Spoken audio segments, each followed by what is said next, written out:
Welcome to the introduction of the new DAS202 DVB-S signal analyzer from Labgear.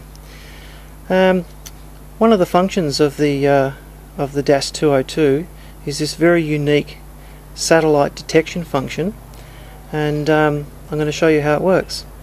Now, obviously, if you do a lot of work on one particular satellite, then you may not need this function and can skip to the next tool, which is your digital alignment or spectrum tool. But if you're working on a different platform or in a different location, then this handy tool will help you find the satellite in the sky before you're even connected to the dish. So let's start. As you can see on the screen, there's the arc, and to the right of screen we have LNB1 at 156 degrees east, which is Optus C1D3. Now that's selectable from the menu. You'll also see a round circle on that arc, which represents that particular satellite. Inside the arc you'll see a flashing square. The flashing square represents our position, and if I move the instrument left and right, you'll see the azimuth at the bottom of the screen change, and if I move the instrument up and down, you'll see the elevation change as well. Now the aim of the game here is to get that little square inside that round circle.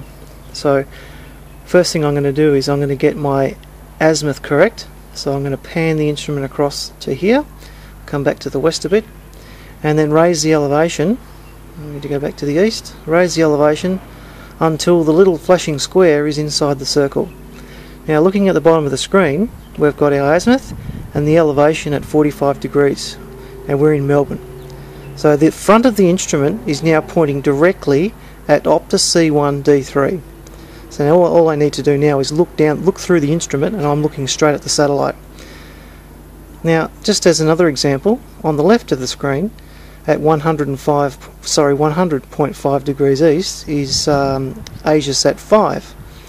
So if I wanted to line up AsiaSat 5, all I need to do now is I need to lower the instrument, because it's lower in the sky, and then pan the instrument across to the west.